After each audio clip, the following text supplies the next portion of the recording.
Hey, what is up, everybody? And welcome back to Mile Higher Podcast, episode 338. And today, we are diving into a very interesting topic. I think you guys are going to really dig this episode. Several, actually.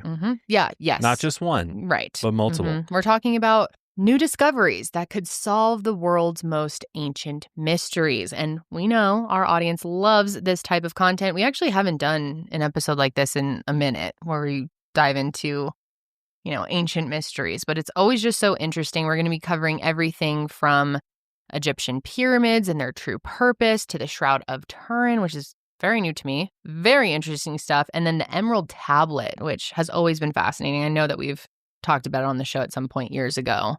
It's hard to remember. I think we have. I'm pretty sure in our second episode we ever made on the show was about the pyramids. Yeah. And then I think we revisited it a few years later. And now here we are again. But the reason we're talking about the pyramids is because there is a huge discovery that just happened.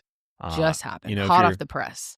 If you're clued into the ancient mysteries world, you probably have heard about it. But some massive structures have been detected underneath the pyramids, specifically the Pyramid of Khafre, which it really provides a lot more evidence. Again, we need, this is like fresh. So there's not like a scientifically reviewed paper on this or anything like that at this point. But if these findings turn out to be, totally legitimate, which it seems like they are, this could mean that there's a lot of things underneath that we've, theorists have been talking about for a long time. That we've been talking about. The Hall of Records, and remnants of an ancient civilization that once existed prior to, what we now know as modern Egypt. So very exciting stuff because, maybe Atlantis was real. And we'll be talking about Atlantis a little bit because that is the lost civilization that many people out there believe really did exist at one point, but we've just yet to find hard evidence to prove that it was real. And so maybe it was. I'm so excited to be talking about Atlantis again because it really is one of my favorite topics. I am an Atlantis believer. I absolutely think that it's real. I've done even on my channel back before I only did true crime, I used to talk about Atlantis a lot. Yeah, and there's been a lot of research going into it, and a great channel that's done a lot of work on the locating Atlantis is Bright Insight. Yep. Oh, Jimmy, he's so great. He presented several different sort of hypotheses around where it could be located, including the Eye of Sahara in Africa is a very interesting possible location for Atlantis. But specifically with the Emerald Tablet of Thoth, we're gonna the Atlantean. We will be talking a little bit about Atlantis a little bit later in the episode. But then, of course, in 24, so just this past year, some major, I guess, I wouldn't necessarily say, I guess it's a new discovery surrounding the Shroud of Turin, which if you're not familiar with that, this is potentially the burial cloth that Jesus was wrapped in after his crucifixion and subsequent resurrection. And a lot of people claim that there is this imprint of Jesus on this cloth, and it's a very holy relic that is heavily guarded, but heavily debated, and probably one of the most studied artifacts out there scientifically as well. Yeah, that one was new to me. I find it fascinating, though. It is. Really no one knows. It cannot be explained. So... Well, it looks like a negative photo, which is wild. So we'll get into all the specifics of it. And, we could spend hours and days and probably do multiple podcast episodes on each of these topics. So this is a very nice, concise, straight to the point. Really overview. Yeah, fill you in. If you haven't heard of these things, we'll give you a little, get you caught up to speed here. And hopefully you'll learn some new things because we certainly did. You sound like Philip DeFranco. You've just been filled in. You've just been... Sup. Sorry, I'm not going to do that. So let us begin. Throughout history, objects filled with philosophical and religious importance have attracted millions of followers who want to get closer and touch the stories that shape their beliefs and worldview. Perhaps the most famous worldwide object of religious reverence is the Black Stone, which I know for a fact we have an episode where we talked about this before in perhaps more detail, but this is housed inside the Kaaba in Mecca and is said to be a meteorite dating back to the time of Adam and Eve. Hell yeah. Basically, since the creation of the earth. Mm-hmm. And it was put into the wall of the Kaaba by the Prophet Muhammad in 605 CE. And every year, nearly 3 million Muslims make the annual pilgrimage to Mecca, an act of faith that many make at least once in their lifetime. In the Christian tradition, the idea of relics and pilgrimage dates back to at least the 4th century when St. Helena made the 2,000-mile journey from Rome to Jerusalem. Her son, Emperor Constantine, had legalized Christianity through the Edict of Milan in 313 AD, and Helena began her journey in 327. Helena, who was in her 70s at this point in time, set out to locate the tomb of Jesus Christ in Golgotha and the remnants of the cross that he was crucified on. And according to the legend, St. Helena found his tomb, which has since been lost to time. Nobody, people are still looking for the tomb. Well, Tom actually just sent me. They found it? They found it. Well, they just now breaking news. There's the Church of the Holy Sepulchre, which people believe was the tomb in Jerusalem, but it's not. I mean, it can't be confirmed. It was built in the 1800s. But just that was another new discovery that Tom literally just filled me in on, was that they were able to dig a little bit deeper and found gardens that closely relate to what is described about Jesus's tomb in the Bible. So interesting. Just hot off the presses. Wow. Breaking news, people. Well, I think on that note, you could apply that same, thought process for most of these things in this episode, right? Everybody's looking for these things and trying to figure out if they're legitimate or not. And a lot of people claim that they are. A lot of people claim that they're not. And so just keep that in mind. You gotta keep that in mind throughout pretty much this whole episode. But so anyway, back to St. Helena. Using the body of a dead man, St. Helena placed him on each of the crosses. On the third cross, the man miraculously sprang to life, and Helena declared that it was the true cross of Christ and brought it back to Rome. She also carried soil from Jerusalem, built her chapel in the city on the sacred dirt, and housed the true cross.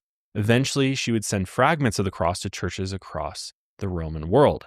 And between the next 3 centuries, pilgrims would discover dozens of relics said to have come in contact with Jesus, including the spear of Longinus, which is said to have pierced Jesus at the time of his crucifixion, as well as his crown of thorns and even the Holy Grail. The crown of thorns is said to still be housed in Notre Dame after centuries of being held in Constantinople and eventually sold to Louis IX, which is a move that actually bankrupted France.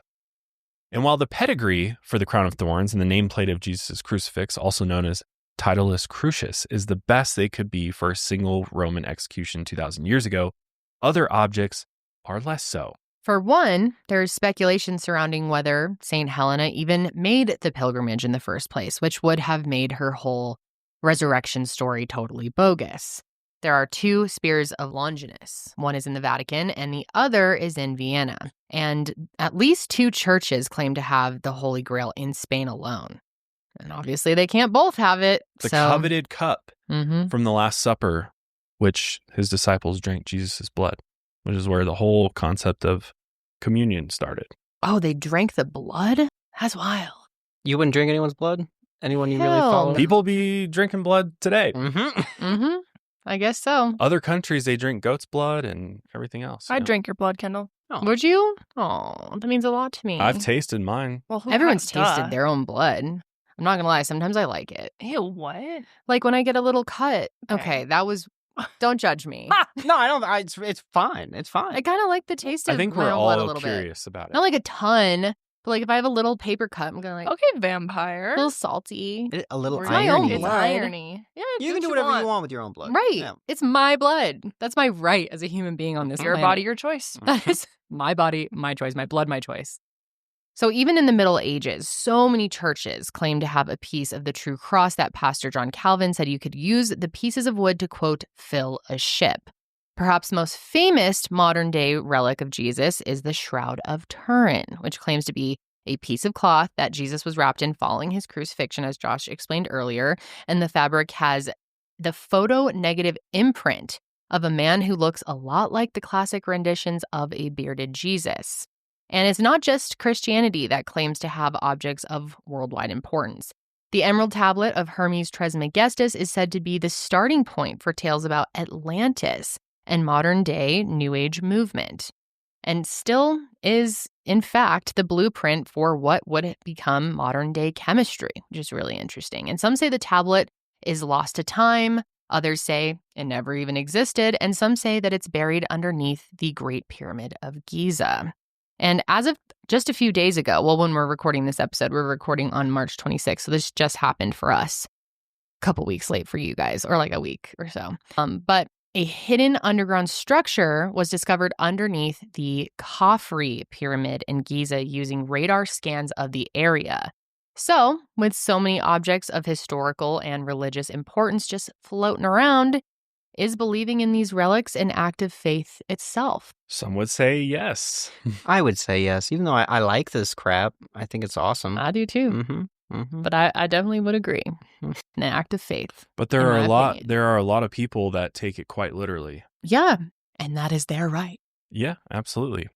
But I'm really excited to talk about this new pyramid discovery because, you know, I think most of us are fascinated by the pyramids. We all want to know how they were built. I think a lot of us tend to err on the side of it just doesn't make sense. Mm-hmm. How were they constructed, and also just the advanced placement of them, you know, the alignment with the stars, and, you know, so many other mysteries of what were they for. We're all looking for answers because I think, you know, Egyptologists, you know, they were built for the pharaohs, and, you know, they were just used for burials and, you know, storing a bunch of riches and things like that have since been looted. Have been. And, you know, there's a lot of interesting things about it that people have theorized, which maybe this discovery helps back those up a little bit more. I wish Graham Hancock was with us here today. You know, only we could just like pull him whenever we wanted to. I know. I'm curious to hear what his thoughts on this, because as far as I know, as of recording, I've looked at all of his social media and his website and stuff, and he has not made any sort of statement as far as what I could find about this new discovery. He's probably still ruminating.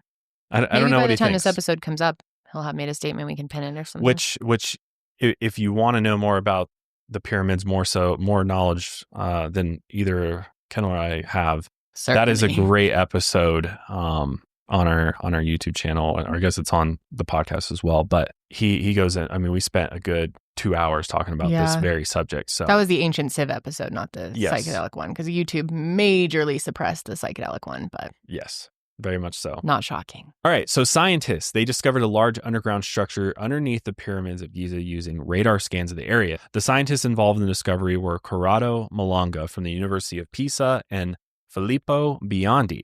And they had first located the anomaly in 2022, actually, but they had just returned to take another look with this radar technology. And these new findings show an underground, or several underground structures twice as deep as the Eiffel Tower. Fine. You know, based on these radar scans, there's, you know, 3D models that have been generated to give you sort of a better idea in 3D of what these radar scans could possibly be looking at. But the Giza complex consists of 3 pyramids. There's Khufu, Khafre, and Menkaure, which were built around 4,500 years ago, and as well along with the Great Sphinx. The team studied the second largest, Khafre, named after the pharaoh that was supposedly once buried there. There's actually not been a pharaoh found in a pyramid, believe it or not. Well, you know, I think it's probably because they were stolen. But that's just me. That's me being... That's what Egyptologists would say, is they would say that they were taken from their pyramid by looters, which we do know that looters did loot the pyramids at one point. Yeah, I'm with you, Ian. I think that's probably what happened, even though it's less fun to believe. But many also think that they just built it for the pharaoh, you know, because it's interesting that most of the pharaohs are found in the Valley of Kings. So is it possible? I tend to personally think that they were never buried there, but that's just me. Because I believe more that they were multi-purpose. I mean, it's pretty interesting though. If you ever look at, you know, have a tour of the pyramids, how are they getting things through those corridors, man? It's pretty narrow. It is. How are they hauling a bunch of stuff through their bodies and everything else? Well, unless there's stuff that we don't know about. We do know there's like hidden tunnels and things like that haven't been opened, and so there's a lot of mysteries still there. But I don't know. maybe it was something where the pharaohs were involved in, whatever the pyramids were actually built for, and so they were buried along with their life's work. We all have bad habits out there. They can be hard to get past, right? It's a struggle, it doesn't matter what it is. But if you're somebody who finds yourself vaping, more than you want to, or maybe you're just trying to quit altogether, you need to check out Fume, because they're here to help with a smarter alternative. Fume is this really cool flavored air device. So it's not a vape, it's not a pipe, but something completely different. Fume lets you satisfy the urge to reach for something without nicotine, vapor, or batteries. Kind of gives you that like oral fixation a little bit. Yeah. It's great because it's, you can take it anywhere. And obviously people are confused a little bit when they see you use it for the first time because they're expecting you're tricking them. Vapor to come out, but there's none of that. It's just air. Yep. Flavored air. Use it on an airplane. It's a great way to talk about Fume with the flight attendant, Plus, it comes with amazing flavors like crisp mint, cinnamon hearts, and peach blush to keep things fresh. I've had the opportunity to use Fume, and I'm actually really impressed with the quality of this device. And they made it so for people who are fidgeters like I am, I'm always tapping my leg, my feet. Fume is great because it's got a little like slide on it. So you can kind of slide it back and forth in your hand, kind of like almost like you would with a lighter or something. Yep. Which is great just for that fixation, and then you can hit it and get that delicious flavored air. I mean, it's basically you slide it. There's like a little divot that you then insert the little cartridge, I guess. It's not really a cartridge. It's like a little pouch, that you put in there.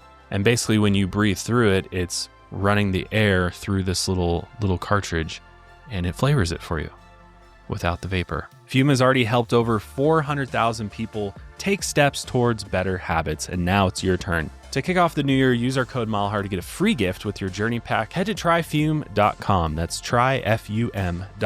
Use code MileHard to claim this limited time offer today. So Corrado Malanga is a fairly well-known ufologist who's appeared on numerous YouTube channels and videos, and has really been, researching this topic for a very, very long time, especially UFO sightings in Italy. And I feel like we may have even mentioned him in talking about one of our UFO cases in the past. Yeah, it sounds familiar. In Italy. Biondi specializes in radar technology and launched a satellite to help further examine the Khafre Pyramid after their 2022 findings were published in Remote Sensing. According to Malanga and Biondi, the Khafre Pyramid, the second largest, was found to have 5 identical structures near its base, each containing multiple levels and connected by geometric pathways. The two said they found a limestone platform with 2 chambers and channels that could resemble pipelines for a water system more than 2,100 feet below the pyramid. And they said, quote, "When we magnify the images, we will reveal that beneath it lies what can only be described as a true underground city." Wow, wouldn't that be crazy? They even stated that it could house the long-fabled Hall of Records, which according to legend contains information about ancient technology, civilizations. I mean, we're talking about Atlantis. We're talking about basically the history of the universe. We definitely have talked about, because when we talked about the Great Sphinx in another episode, I believe it's either the exit or the entrance is supposedly underneath the Great Sphinx. Yeah. And I'm pretty sure we talked about this a little bit with Graham Hancock as well. Because there's definitely been things detected underneath the Great Sphinx as well. Yeah, I think we did. As far as structures. But the team used a new radar technology known as synthetic aperture radar. And this technology uses satellite data combined with seismic data to create a 3D model of what lies beneath the surface of the Earth without the need for physical excavation. It's really such a cool technology that they can do this. Yeah, especially when you're not allowed to dig. And I understand, they don't want to compromise the structural integrity of the pyramids, because of course the pyramids are a major tourist attraction for Egypt. I don't think that's the main reason. No, I know that's not the main reason, but it is a big reason. There's a lot of tourism around the pyramids, but also it is a revered ancient, artifact, or, structure that they want to preserve for the sake of Egyptian history, which I totally get. Yeah. Some of the oldest. Yes. Correct. Not the oldest. Well, there's also other pyramid sites that might even predate the pyramids. The ones in northern Sudan certainly do, But I'm trying to... right. Yes. According to Google, Egypt's tourism revenue was $15.3 billion in 2024. Holy now, shit. That's not just the pyramids, but I would assume a large portion of that is because of, having to do with the pyramids. Yeah. So overall, the team said that they found 8 vertical cylinder-shaped structures extending 2,100 feet deep beneath the pyramid, 10 times larger than the Giza complex itself. Researchers on the team believe that the cylinders serve as access points along the underground system and have strong correlation with the, quote, halls of Amenti or Hall of Records. Theorists have speculated that the pyramids were not merely royal tombs, but rather that they served mechanical purposes as well. Nikola Tesla and Christopher Dunn's theories maintain that the pyramids collected and used Earth's natural energy to create power for the ancient Egyptian civilization. Yeah, through harmonic resonance. Yeah, yep. It's really interesting. It was really an acoustical device that converted the vibrational energies into microwave radiation. There's been other discoveries and evidence of radiation within the pyramids as well. So it's not just this like outlandish theory. There's definitely, which would also help explain the astrological significance of the pyramids as well. But this idea that the pyramids were actually generators for energy that was used to power this ancient civilization. Which a big part of me really does believe that. And it's something that we've talked about in countless episodes. But if you want to know more about it, Dunn actually published his theories in a book, The Giza Power Plant, speculating that the pyramids were machines for ancient Egyptians used to generate power through their vibrations. Egyptologists maintain that the pyramids were built around 2500 BCE using conventional methods. However, these newly uncovered structures and anomalies within the pyramid's construction have, of course, created debate surrounding their true purpose. The Khafre Project, named after the pyramid under examination, wishes to excavate the region to investigate the findings further. However, Egyptian officials often do not approve of new digs in the Giza complex, which, of course, theorists believe is because they do not want to challenge the previously held notions of ancient Egyptian history. And the authorities, however, have expressed that since the pyramids are constructed on top of a flooded basin, that digging into the underground structures could threaten the Khafre pyramid's structural integrity and the whole complex, which does make a lot of sense. However, like any new findings being claimed out of Egypt, they've been challenged. Even in 22, after Egyptologists noted how it was already known that a water system flowed beneath the pyramids, they're like, hey, this is old news to us. We already knew this was under there. Some theorists said that the royal tombs were initially supposed to be underground before they dug into a natural aquifer and flooded the basin, which created these structures found on the radar scans through erosion. While the team is yet to publish its findings in a scientific paper, which they do plan on doing, others in the field are already expressing doubt, including Professor Lawrence Conyers, an archaeological radar expert at the University of Denver, said that the technology could not yet penetrate that deeply into the ground. While an underground city is a, quote, huge exaggeration, Professor Conyers said the small structures like the shafts and chambers found on the scans may have been present before the pyramids were built. He went on to say, quote, the Mayans and other peoples in ancient Mesoamerica often built pyramids on top of entrances to caves or caverns that had ceremonial significance to them. But if these findings do hold up, they speak to the rumored findings of Dr. M. Doriel and the Emerald Tablets. And we'll talk about those here in a little bit, but let's talk about Jesus. But before we do, I wanted to this is a AI generated image based off of the, those new scans of what, a modern, take of this ancient civilization, if this were in fact a power plant, if you look at that. So cool. So people are very split, As they should be. It's healthy. Yeah, it's healthy. We love to hear it.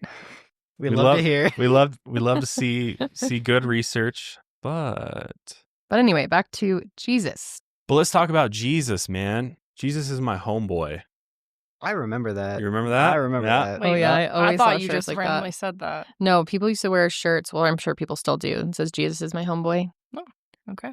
Or like Jesus freak. You never saw shirts like Jesus freak, yeah. that? Mm-hmm. I mean, to be fair, Jesus seemed like a really Hell yeah. chill dude. Yeah. He seemed He's my homeboy. like a very, very good guy. But before we talk about the Shroud of Turin, it's important that we further explore the context of Christian relics, especially during the Middle Ages, because Middle Ages were crazy times, man. Mm-hmm. What a time to be alive. It's hard to even wrap your head around what it would have been like to live in the Middle Ages. God. We think we have it hard now. We ain't got it hard. I know. I have to remind myself that on a daily basis. The Middle Ages was brutal. It was. And, but they were living in a time before social media, so they had that going for them. Okay. I'm just saying, like, that's destroying us, so at least they didn't have to deal with that. Yeah, but I'm like, I don't know. you're still safe at home. I'm just trying to find the social positives, media. okay? You can say whatever you want on social media and it doesn't do anything, in real life. Except for in that destroy your moment. mental health. Right. But these guys weren't thinking about their mental health. They're thinking about their physical health. Because things could happen at any point in time. And then you've got, all these religious leaders that are trying to establish themselves across the world and establish churches. And so during this time, tons of fake relics were being manufactured because everybody wanted to have the church, especially Catholic churches. They were known for doing this because they wanted people. They wanted to seem like, yeah, we're the real legit one. Put themselves on the We've map. got this holy relic. You got to come to our church. Yeah, it's like a marketing ploy. Yeah, a little bit. While other denominations, like certain branches of Protestantism, denounce relics, and they said, quote, faith alone should be enough. Is it enough? I guess for some. I get this point of view, though. I was going to say, Josh, you've made this argument, not necessarily for religion, but for other things that we've talked about. Faith on the alone show. should be enough. Yeah, you definitely have. Bigfoot is real. I was Faith about alone. to say. Seeing is not believing. Yeah, and maybe this is the former Protestant in me talking. Oh, I didn't know you. Faith that's alone what should be that- enough. Yeah, I was Okay. a Protestant. Yep. My pappy was a Catholic. Oh, no. And he left the Catholic Church. Yeah, he did. You're like exiled too. Yeah. I mean, and I was always taught, like, do not worship false idols and don't, holy relics fall into that to some extent, Mm-hmm. Why do you need a relic to confirm whether or not you believe in something? You should just believe in it because you believe. That's not how my brain works. I need to see. Well, a believe. lot of people need tangible proof, tangible scientific evidence to back it up. But what is science? I'm just kind of. Where did science come from? I was going to say, Kendall, you kind of subscribe to that, though, because you're spiritual and like the afterlife. And Oh, yeah. To some, but I don't have anything like super solid. I'm not like set 100% I believe this. I like to dabble in different ideas. And I do believe that there's something more. Yeah. I'm not like an atheist. You're an agnostic. Yeah, I'm an agnostic. Yeah. You believe there is some type of higher power. You just don't know what it is. Maybe not even a higher power. Oh, okay. So not agnostic. Yeah, I don't But know. I feel like I believe there's a higher purpose. Yeah, because we've talked about this a million times. If we believe, we just lights are out and that's the end of it. And you always have said that you really have a strong feeling that that's not the case. Yeah. Although I'm not Based on belief. Yeah, on nothing. Right. Just, my own like personal feelings. Which are based off of? Nothing. Nothing. Yeah. But at the end of the day, I don't believe in it to the point where I'm like, I'd put all my money on it, We could just die and that's it. Yep. That is true. We could I just die don't like and that. that's it. So I choose for my own sanity That's to fair. not believe that. That's totally fair. Do you remember what it was like before you were born? Yes.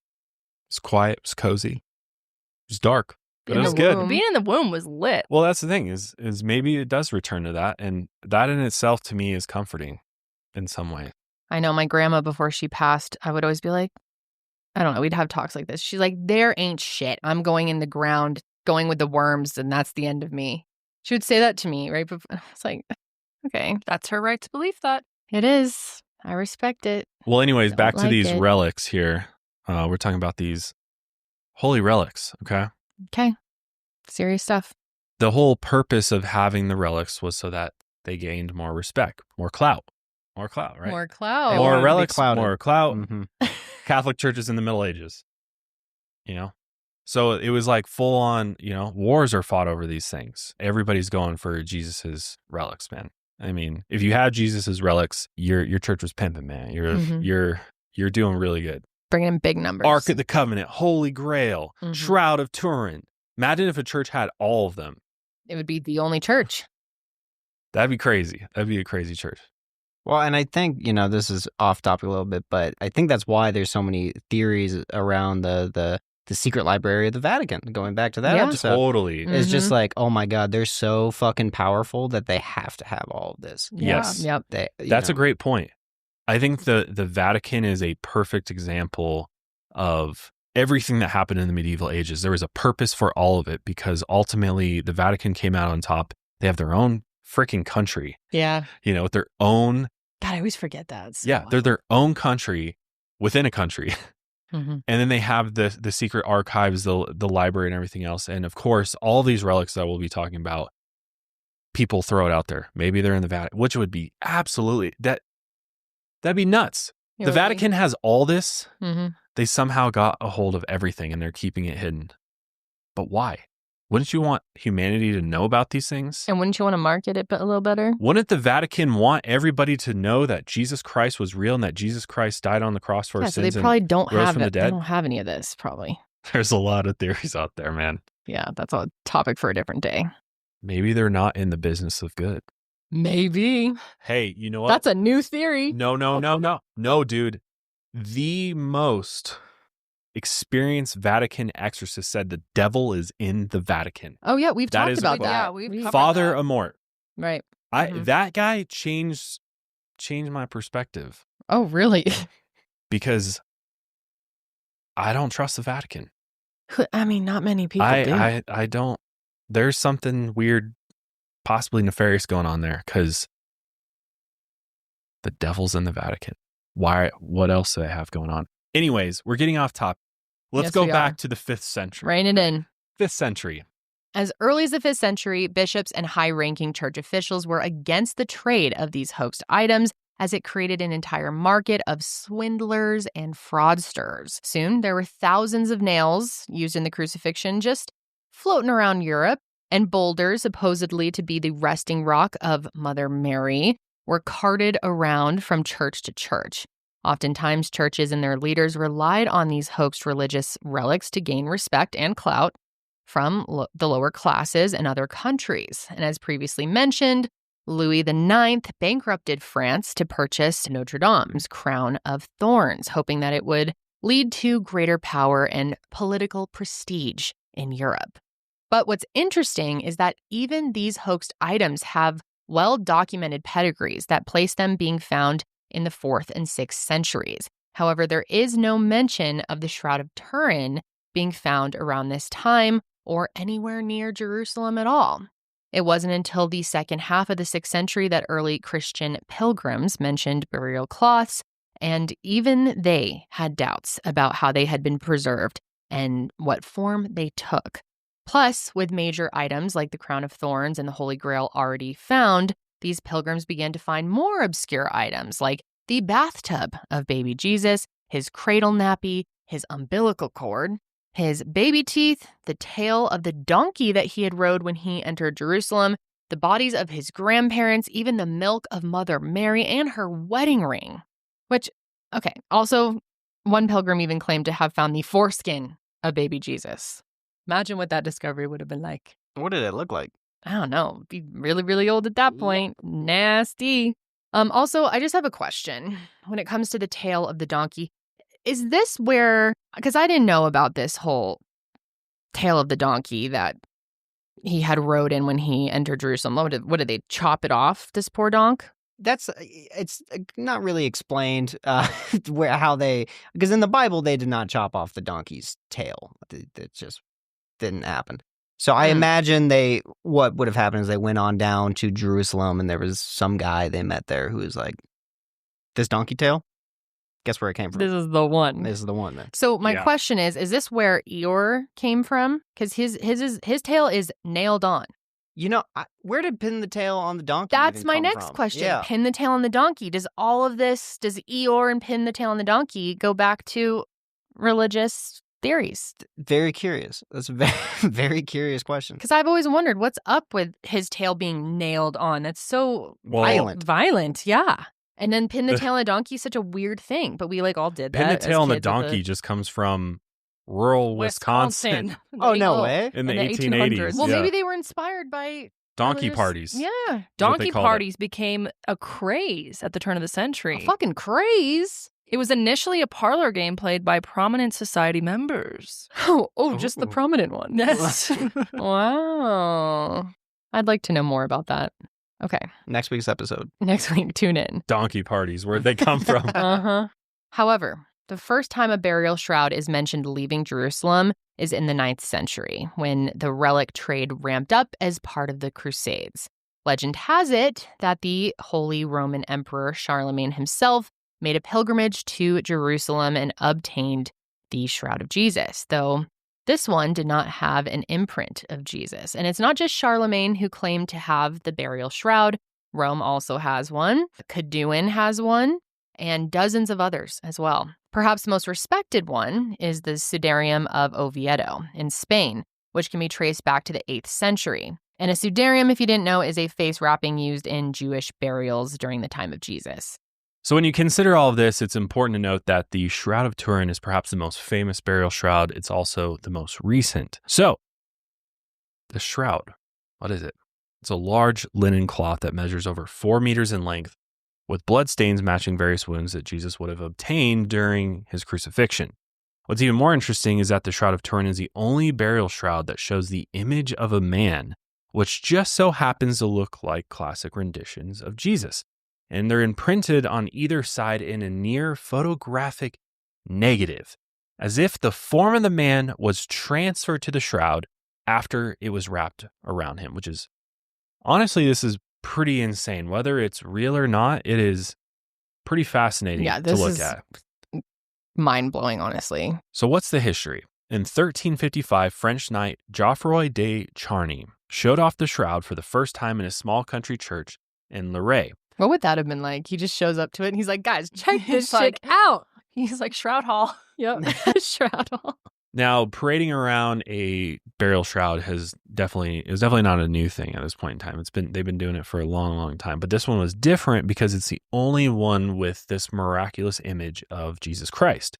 The moment that knight Geoffroy displayed the shroud, it became a subject of intense debate, as you can imagine, because he's like, "Hey, guys, it's Jesus Christ. Check this shit Get out out. of here. Well, you're lying." But after they saw the shroud for themselves, 2 local bishops are like, "Hell no, this is fake." In 1389, the Bishop of Troyes wrote to the Pope denouncing the shroud and saying that the Church of Lorraine was engaged in deliberate fraud. He even claimed to have known the artist who created the image. But the Pope made a diplomatic decision. He knew that the shroud had become sort of a pilgrimage for the Church of Lorraine, which ultimately meant more moolah for the Catholic Church. So he said that the church could continue showing off the cloth, but you have to publicly give a little disclaimer that it's just a representation and not the true burial shroud. Maybe like small our text Lord. underneath it. This is fake.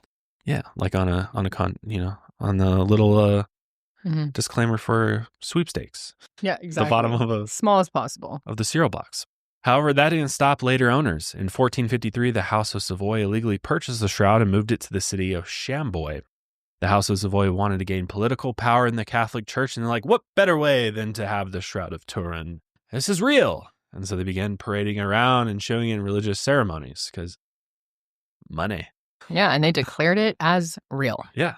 So again, we have local bishops at the very beginning saying, no, this is fake. But maybe they just said that because they want it eventually. Competition. They want to be like, yeah, it's fake, not a big deal. But then behind the scenes, like, no, we need to get our hands on this. How do we get this for our church? Josh, are there quotes in the having to do with how money is somehow being greedy is, a bad thing and should be I've literally said them on the show. I'm right. sure. So I guess my argument to that is it's really disappointing that they immediately were like, ooh, Janelle. business opportunity. Ooh, religion disappointing? Because it's like, okay, if this you guys believe or didn't, whatever it is, if this is symbolizing something that Jesus Christ was buried in and you're using it as a business op, it's Seems giving a little, hypocrite. yeah.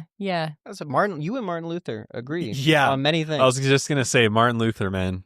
He was the one who exposed the Catholic Church, and is really history is very weak on this, but he's basically what started the whole, Protestantism movement, and split off from the Catholic Church and was like, they're doing it wrong. We don't need all this stuff. We also don't need all these people in between us and God. Because that was the thing about the Catholic Church is you got to go to the priest, and the priest has to communicate things. Like, your relationship with God wasn't as personal as it is in other denominations. So it's like, but yeah, I think all of us want to know, like, what do they need all this money for? Well, it's because of the structure of the church. They have all these people that work within the church, and then also they needed money to expand. They wanted Catholicism around the world, and hence why it's one of the world, I don't know what it is now. I don't think might be top 3 or something, but yeah, I mean, you look at where Catholicism spread across the world. Look that up. I'm actually curious. What are the top 3 religions in the world? Do you think Christianity is just grouped into that? Yeah, it's going to be all Catholicism would be under Christianity. Yeah. So Islam's belief in Jesus Christ. Yeah. 2, right? So yeah, Christianity is 1. Wow, even above Islam, Hinduism, Buddhism, traditional folk religions. Interesting. Christianity approximately 31.2% of the world's population. Wow. And I do want to just say, because I don't want any Catholics getting mad at me. The Catholic Church has also done a lot of good for people. I mean, and I'm saying this because I have family that are Catholics as well. And the Catholics do a ton of charity. They do they have a lot of social programs. There's a lot of that money is spent in really good places. It's not just like they're all just like rolling in dough and you know what I mean? So I don't want people to get the wrong idea. No. And I didn't want it to come across I was more so just at this time. It's odd to me that they're already like running around being like, looky Even here, back then. yeah. Yep. Right. And, seemingly so close to when it was discovered, they're automatically like, how can we make a business deal out of this? Right. Well, this is the age of empires. Yeah. So it's like they want to have their empire. It's just humanity instincts, It's wild to me. We really are just programmed to be greedy. Yep, we really are. But they would argue that it's in the name of God. You know what I mean? Like they wouldn't look at it the same way that you would. They would be like, well, we're doing this for, to build this temple for God here on earth, and to spread his message and, bring as many people into the religion as possible. And therefore that is a good thing, and a good thing to spend money on. That's true. I don't think necessarily it was like, all these, priests and I mean, you could make the argument now, like, oh, the Pope has this fancy castle, this palace that he lives in, and they have their own country, and they're exempt from all these things. And does the Pope have a private jet? Probably. I think at one point in time, I know Pope Francis, there were many things that he, like, for one, he had the gold that was stitched into all of the Pope's clothes taken out. Yeah, he's a cool Pope. He's a real one. He's a real one.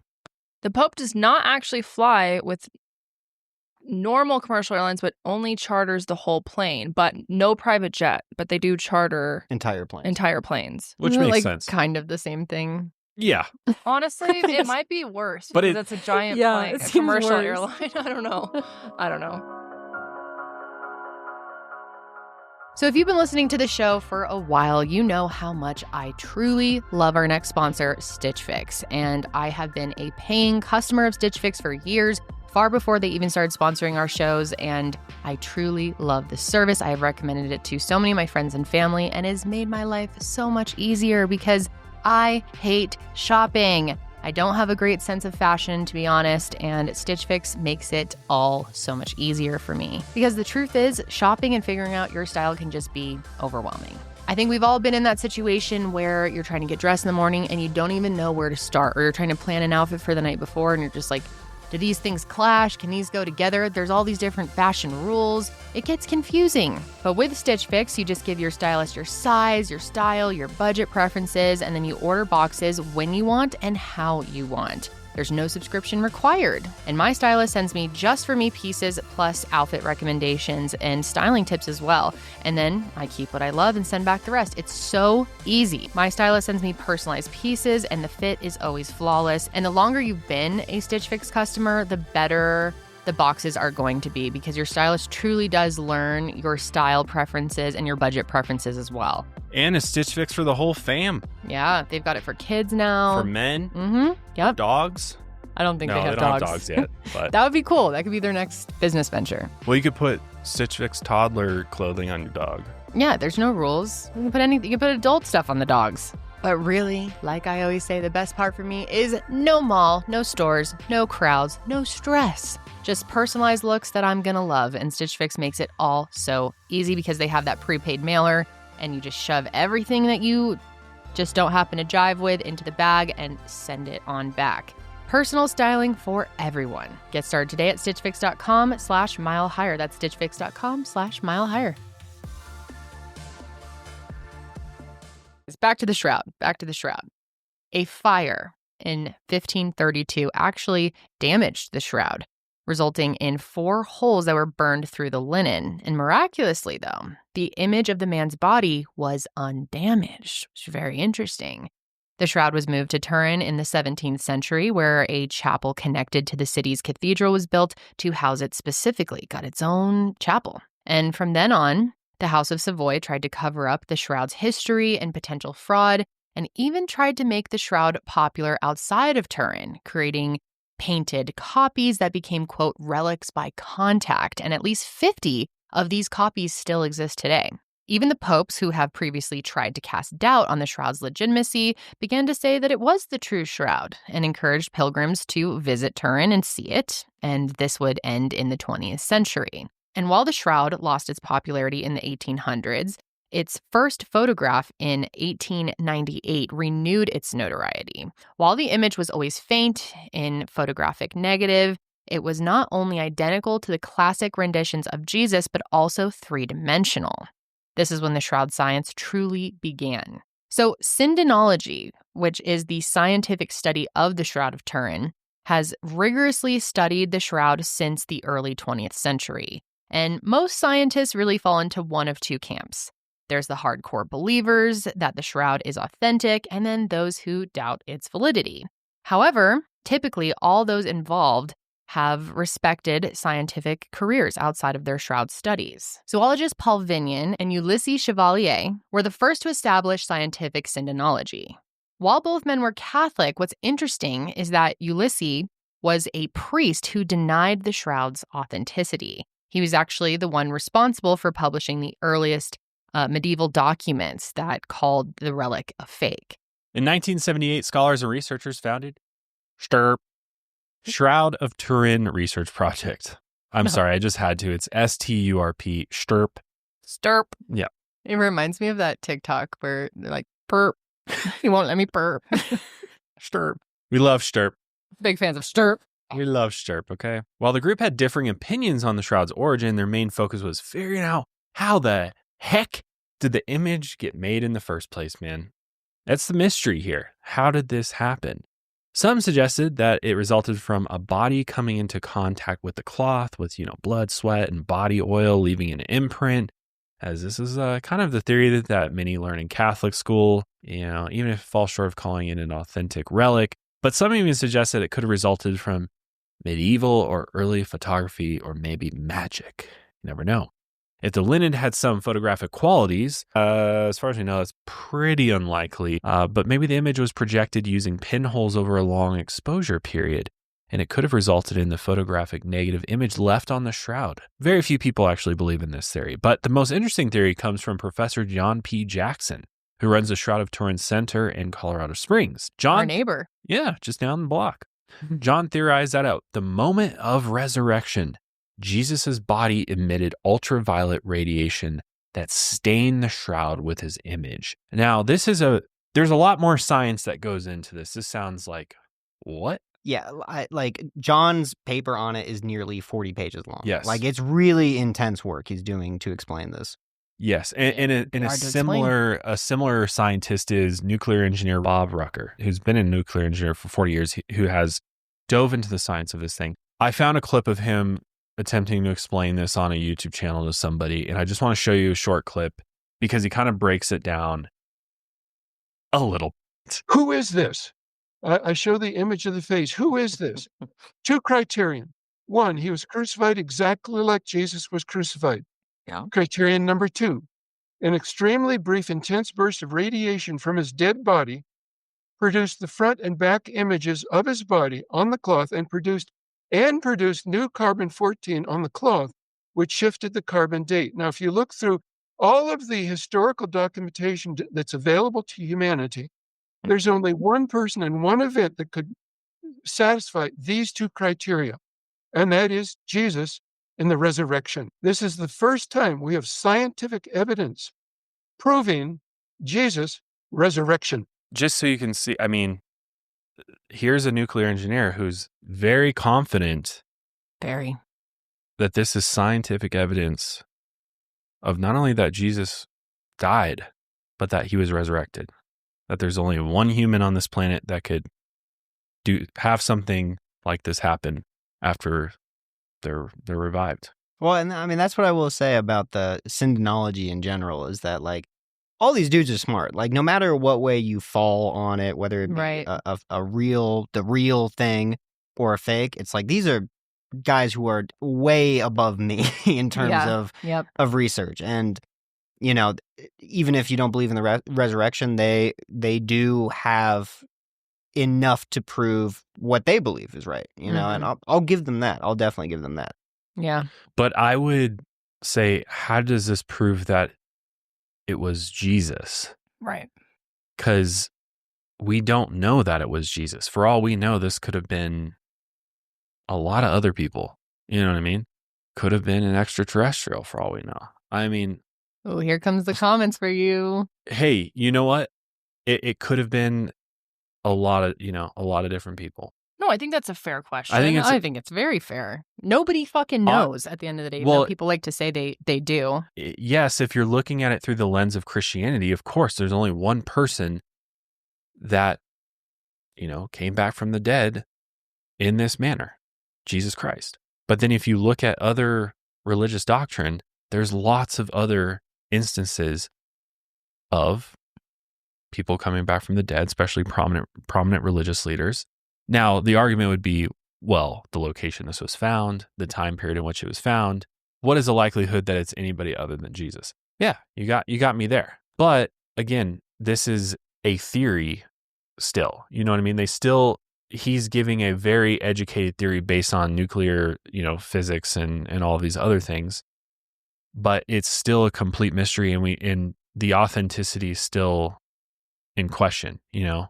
But I think it comes down. So another argument people make is, well, how do we know that this type of energy?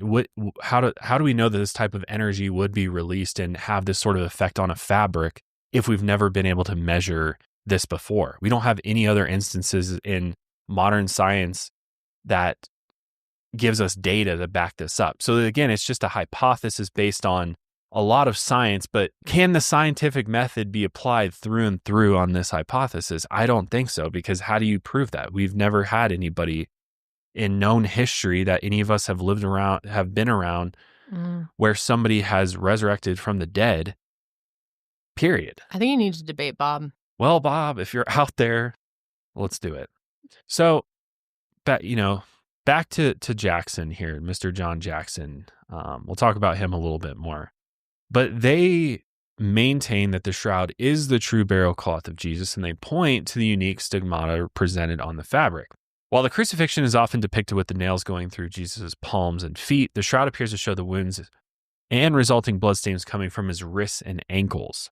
Only 2 victims of crucifixion have ever been discovered by archaeologists, with one showing that the nail was driven through their ankles, just as depicted in the shroud. John and others maintain that there is no paint on the fabric and say that the bloodstains match an AB positive blood type. And even going further, they claim that the Sudarium of Oviedo, though it doesn't have the image of anyone's face, it also has bloodstains that are type AB. John also possesses the most accurate shroud recreation, which matches perfectly with the image that is shown on the shroud when wrapped around a body. John also maintains that when you wrap the Sudarium over the head, it matches the bloodstains on the shroud. John and others also point to the Prayer Codex, which is a 12th century Hungarian text that seemingly shows Jesus wrapped in a shroud at his burial. They believe the heavy illustration of the fabric's weave in the image is a rendition of the shroud's herringbone pattern. So John believes that the shroud can be traced back to the 6th century BCE, not the 1300s. He believes that the shroud and the dandelion, another miraculous image lost to time, are the same object.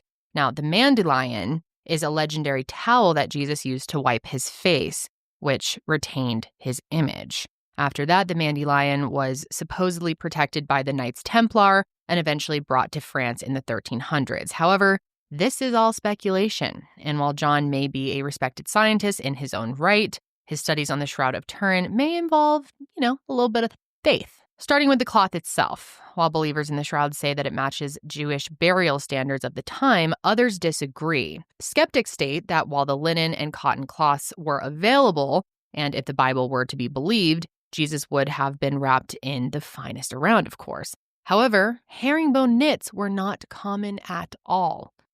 The Bible clearly states that Jesus' body and head were wrapped in two different cloths, a shroud for the body and a sudarium for the head. It was not typical for the ancient Semites to use a single shroud to wrap the entire body. And what about the Prayer Codex? According to art historians, medieval Hungarians often depicted gravestones and markers with that zigzagged pattern, and it is not an intense rendition of the shroud's herringbone knit. Only researchers associated with Stirp have found the blood on the shroud to be authentic. Other researchers and some within Stirp found that the bloodstains were pigments often used throughout the Middle Ages. One researcher even recreated many of the shroud's characteristics using medieval dyes and paints. And when you take a look at these, they're definitely not perfect, but there's definitely some resemblances there for sure. However, the final nail in the coffin came in 1988 when a section of the shroud was cut and examined using carbon-14 dating techniques. It's important to note here that the carbon dating was not authorized by Stirp, and its members have contested the findings since 1988 and came out with their own in 2024. Instead, it was approved by the safekeeper of the shroud and the Vatican. 3 laboratories received samples taken from a single strip, and I've heard different things, but it sounds like people who dispute this carbon dating said it came from the end of the actual shroud itself, that it wasn't anywhere near the actual imprint. So there's that. But all 3 of these returned findings dating the shroud to between 1260 and 1390, which is around the same time that it first appeared in France. The Cardinal of Turin said, quote, "I think that it is not the case that the Church should call these results into question. I do not believe that we, the Church, should trouble ourselves to quibble with highly respected scientists who, until this moment, have merited only respect, and that it would not be responsible to subject them to censure solely because the results perhaps do not align with the arguments of the heart that one can carry within himself." However, to this day, Stirp denies these findings. If you watch any given video on the Shroud of Turin or even news coverage, you'll find that the carbon data is, quote, called into question every few years, and that Stirp did their own analysis that just happened to return a result of the cloth being from the 1st century using wide-angle X-ray scans. So like I mentioned, this topic came up in August of 2024 when it was released that this wide-angle X-ray scattering was used to take a look at a tiny sample from the shroud, which is in the Cathedral of St. John the Baptist in Turin, Italy. And they said that the results of, this cloth, after going through, using this wide-angle X-ray scattering technology, basically this sample dated from AD 55 through 74, which is consistent with the theory that the shroud is a 2,000-year-old relic. There's a lot of issues with that. However, I will say the wide-angle X-ray scattering, or WAXes is the acronym for it, seems to be a bit more precise because it's specifically used for dating textiles and the structural degradation of materials, whereas carbon dating determines the age of organic materials based on the decay of carbon-14, because a lot of their arguments are also, well, it went through a fire, so wouldn't that affect the carbon-14 in the shroud? And so I get that too, but there's some other issues with it. And I think just overall, if you think about it, this thing has exchanged hands so many times. It's very evident that it's been repaired, the chain of custody has not been tracked. You know what I mean? Like, who knows where it's been, what it's been through, what it's been, environmentally subjected to. It seems like it'd be very difficult, period, to determine an exact age of this thing. But I mean, what do I know? I do want to point out that the researchers who conducted this new study with the X-ray probe of the shroud in 2024 did say and conclude in the report that a more accurate X-ray probe of more samples taken from the Shroud of Turin needs to confirm the results of their study. So we're talking about a teeny tiny sample that was taken to get this 2000 year plus date. Yeah, this is interesting. I think ultimately it was to disprove the carbon dating. They want to prove that this is from that time period, but even then it doesn't prove anything beyond this came from that time period. You know what I mean? It still doesn't take us directly to Jesus. Well, and this Peaceful Science Forum that is kind of disputing their findings there, they even said that they were only able to collect 5 data points, and they were just like, that's not enough to say it's from any time period at all. You couldn't even say it was from yesterday with this amount, So that's why it's like, I think with STIRP, they're doing their best, and again, they're real scientists. They are real scientists who are we rigorously respect STIRP. I do respect STIRP, but I do think that they, or at least maybe it's not even on them for saying this is from 2,000 years ago. I think from the small amount of data they collected, they were able to interpret that, and then news sources pushed it as, nope, 2,000 years old. Yeah. We did it. Yeah. Yes, and the article I was quoting from was from Fox News. There goes.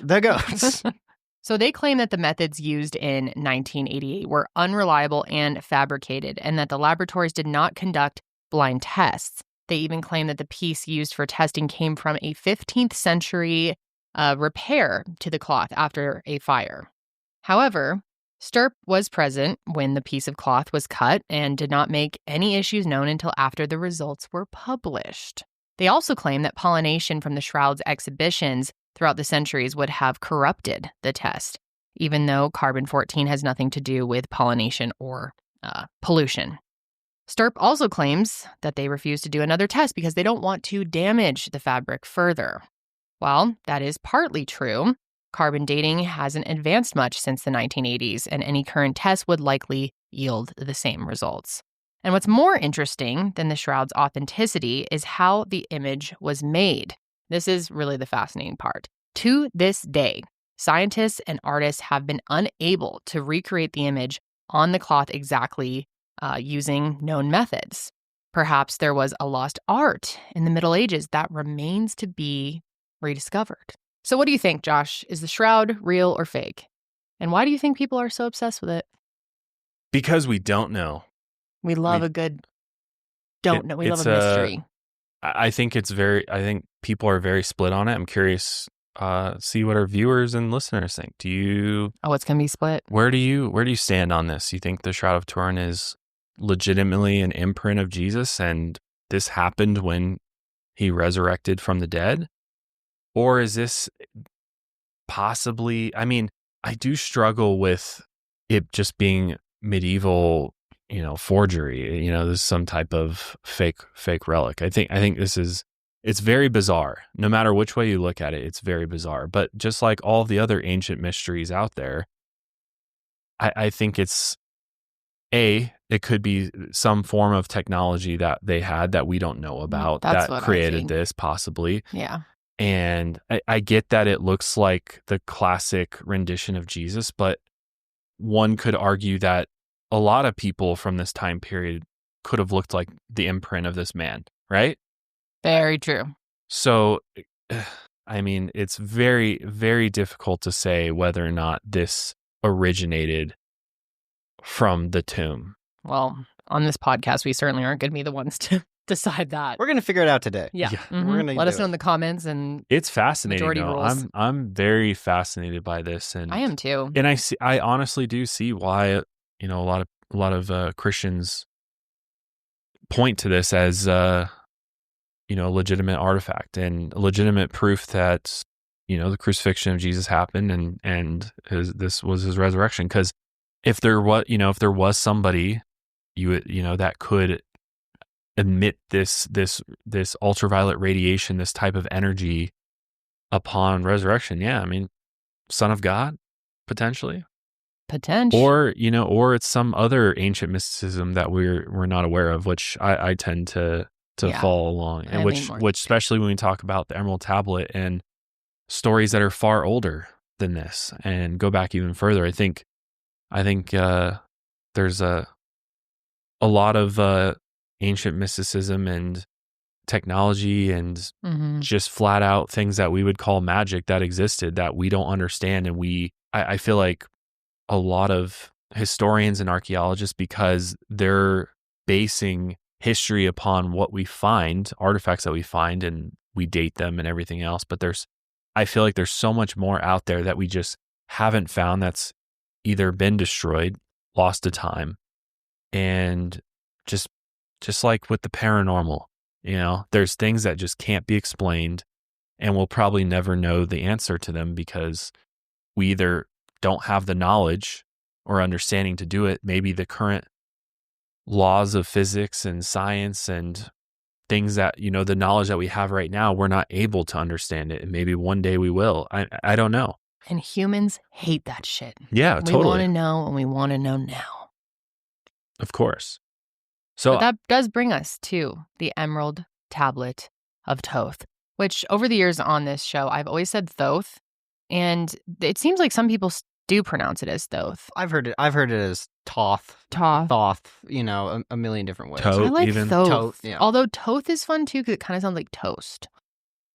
But okay, I like Thoth. Toth, I think, is pretty accurate. With the H kind of being silent. Toth. All right, I'll roll with Thoth today. Okay.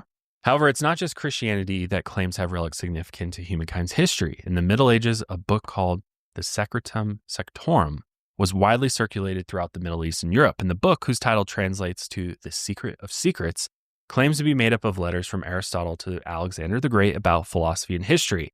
The book was so widely read that it may have been the second most circulated book in the Middle and Medieval Ages, second only to the Bible. Now, one of the passages describes a story related to Aristotle's 4 elemental principles: heat, cold, moisture, and dryness.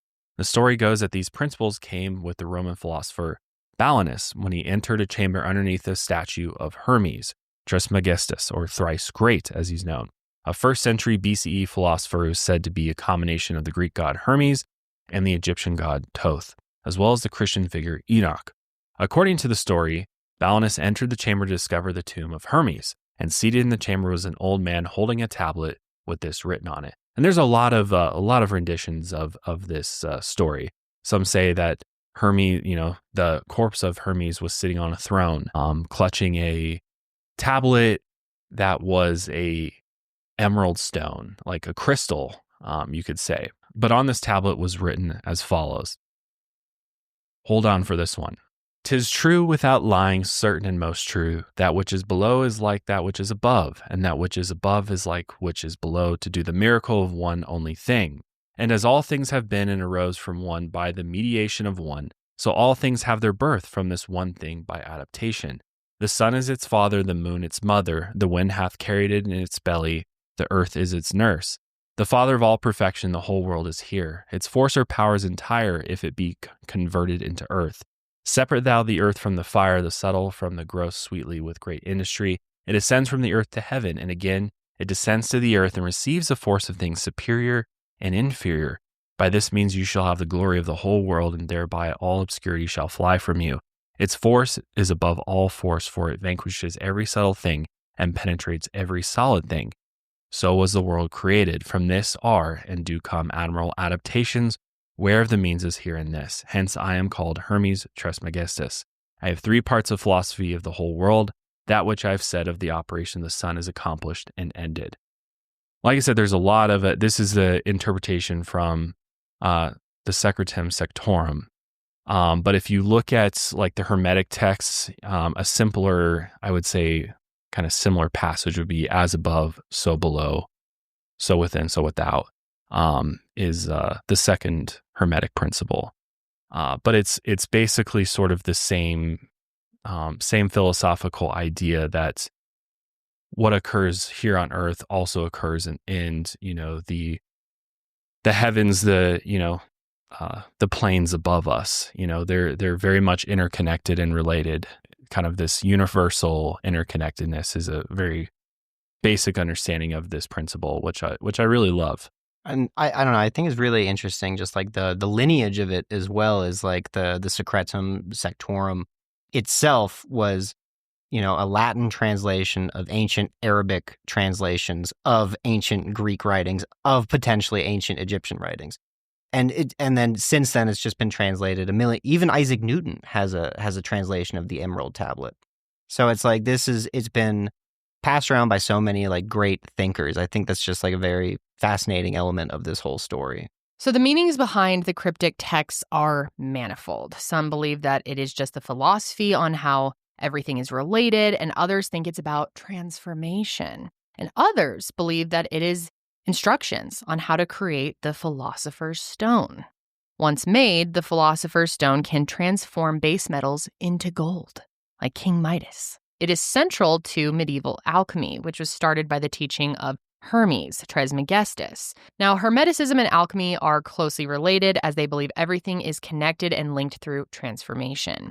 While the Philosopher's Stone embodies this through the possibility of turning metal into gold, some also think it's the key to immortality. In 1939, American New Age philosopher Dr. M. Doriel published The Emerald Tablets of Thoth, the Atlantean. And in it, Doriel claimed to have found the long-lost Emerald Tablet hidden in a secret chamber underneath the Great Pyramid of Giza.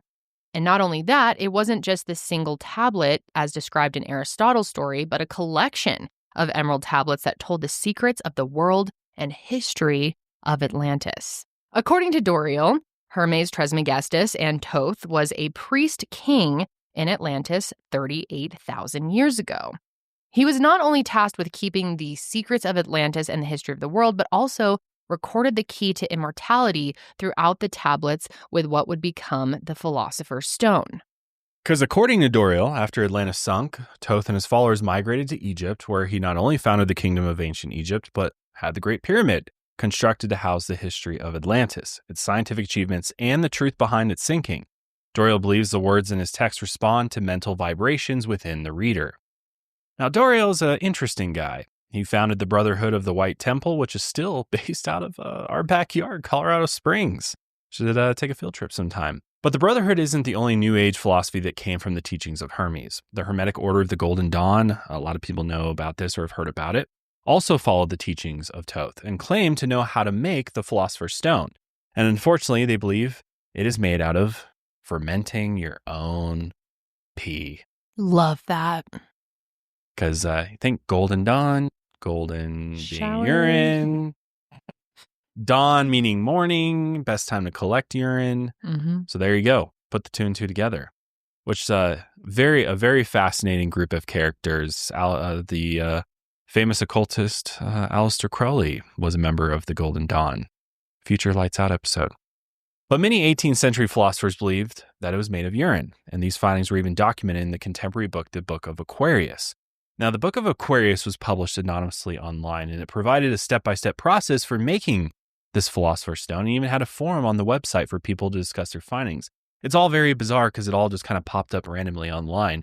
But then after a while, there's a forum on the website. People were spending a long time trying to make the Philosopher's Stone. I mean, the process, this wasn't something that could be made overnight. We're talking months to even years of serious alchemy to make this happen. I mean, it was a long, painstaking process. And of course, there were some people that really took it seriously and really tried. They'd post pictures of the remnants of, after they extracted the tiny particles out of the pee and let it crystallize and then ran it back through again. You had to do everything perfect or you could fuck it up. But the website was mysteriously taken down after a while, and then it went back online, and the forum was suddenly missing, probably because people were drinking their pee. And the author realized, this is probably not a good idea. I don't want to be possibly held liable for this. But the author would later admit on online forums that he wrote the Book of Aquarius as a new alchemist, and that the book itself was more about his process rather than the long-awaited truth about the Philosopher's Stone and whether or not it could actually be done. It's kind of a fun kind of science project in a way, right? Doreal's writings on Thoth were largely discredited after it was discovered that, hey, guess what? When you heard he went to Egypt, he went under the pyramid, got the tablet. Well, he never even went to Egypt, and this was confirmed via his passport. But not only that, the dude was not a doctor at all. He dropped out of high school, believe it or not. Dropped out of high school, and he was a cab driver. And he never even studied Hermetic philosophy, which is just shameful, honestly. But the Emerald Tablet's historical importance is extremely real. I want to stress that. The writings on the Emerald Tablet, which dates back to the 9th century through early Arabic translations, but it's even possibly older than that, created alchemy and Hermetic philosophy. Not only is Hermeticism essential to modern New Age philosophies associated with Carl Jung and even the work of Sigmund Freud, but alchemy predated what would become modern chemistry, which is super interesting. And we could do an entire episode on mysticism surrounding alchemy and Hermeticism, and even really the Emerald Tablet. I mean, it's and Thoth and his connection to Atlantis. I mean, there is so much there. I mean, people literally write books about this stuff. But the Emerald Tablet is definitely something that people debate its existence altogether. People debate the translations of the Emerald Tablet. There's a lot of people in the New Age world, I would say, that have even done their own translations of it. One I can think of that you may have heard of, Billy Carson. He has actually a book on Amazon you can buy. I think I bought a copy of it. And he breaks it down in a more simpler, and he's probably taking other translations and then sort of interpreting it himself based on his knowledge of ancient Egypt and mysticism. But it is a very interesting topic that I'm curious if you want to know more about, because we could definitely dive into it more. But it's all kind of interconnected, and it just goes to show too, Christianity has their relics. There's even relics that predate many of those. And there's, going back to all the ancient civilizations of the world, there's this underlying theme of mysticism that flows throughout all of them. And I think that's the takeaway here is, are things as cut and dry and, as simple as, here's somebody who claimed to be the Son of God who, was crucified and then, imprinted himself on this shroud? Or is there something more going on? Was there more people like Jesus out there? That, if you really want to get into New Age mysticism, my grandparents are really the ones who introduced me, my grandmother specifically really introduced me to mysticism and sort of these New Age philosophies. And Edgar Casey is the Sleeping Prophet, a very interesting guy. If there's any mystics out there who I think were legit, I think Edgar Casey was pretty legit. After hearing everything your grandparents have said about him, I definitely do too. Yeah, and especially your grandma. She was the goat. Rest in peace, Jane. Yeah, she was amazing. But I think there's there's a term called the Ascended Masters, mm-hmm. and one of the Ascended Masters was Jesus, but there was also others. Some would argue Muhammad, the prophet, was one of those Ascended Masters, Buddha, and a lot of other prophets that came along who were enlightened beings who were, operating at a higher level of consciousness than the rest of us, and were also tapped into this ancient philosophies and things that may or may not have originated from some lost civilization or, something that's undiscovered at this point. But I think I like to look at it all with an open mind, and I'm very open to the idea that the Shroud of Turin maybe is perhaps an imprint of Jesus, because I think whether or not I believe, all the Christian philosophy around Jesus and everything, I think that Jesus likely existed, and I think he was likely a pretty enlightened individual based on his teachings and based on the stories in the Bible and the things that he said and that he did align with a lot of other prophets and enlightened individuals that have walked this planet at any point in time. So is it possible that these enlightened beings would have maybe had more energy, whatever type of energy we want to call this, that resided within them because they are divine beings, ascended masters, so to speak, that they could have, he did die and maybe he did resurrect. I don't know. But there's, again, a lot of other stories of other prophets that also resurrected. I know in Buddhism, there's definitely stories of enlightened individuals that resurrected themselves. And so it's like, if you think about it one-track minded, I get why you'd be so protective over it. But if you look at the bigger picture and you look at the, world as a whole and humanity as a whole and all of the religions as a whole, it comes back to what Hermetic philosophy is trying to tell us, that there's an interconnectedness between all of us, between us and the cosmos. And it's all interconnected. We're all here together. And that is my TED Talk. Thank you for coming. I loved that. So I'm very open to all of it. I love it. I've got the Kabbalion right here. This is like my Bible now. But is it really? Yeah, it's interesting stuff. I've read the Bible several times. It's been years, but I think there's a lot of good to take from that. I like to take the good from all these books. I think there's a lot of good things, a lot of good messages. Mm-hmm. I think what deters a lot of people from religion now is all the hypocrisy that goes on within it. Yeah. And not following the true principles of the prophets, of the people that are in them. Mm-hmm. Yeah. Well, I always tell you, I think some of your best traits, because whatever, I don't want to get all sappy, but obviously I think my husband is like one of the most amazing people that I've ever known. And I think a lot of your great qualities have come from your religious upbringing and things that you learned. I'm thankful for it because I think it's allowed me to, because I understand that side of it, which, as we just saw, a majority of the planet believes in Christianity. So I'm thankful that I have enough knowledge. I'm certainly not a scholar or anything, but I know enough about it that I understand the religion. I understand why the significance of the shroud. Absolutely. I mean, that would be absolutely insane if it is confirmed that Jesus Christ, this is him. Like, if they are able to, I don't know how they do this, but like, I think most of us would want like DNA evidence, or genealogy is able to somehow run it through ancestry, run it all the way back to, and I don't think we'll ever be able to do that. But if we were, that would be pretty groundbreaking, right? And then if we could apply that to all these other ancient artifacts, all I got to say is I think it's not a bad idea to keep digging for answers and keep seeking it out, because we're all just misunderstood. Everybody's misunderstood these days.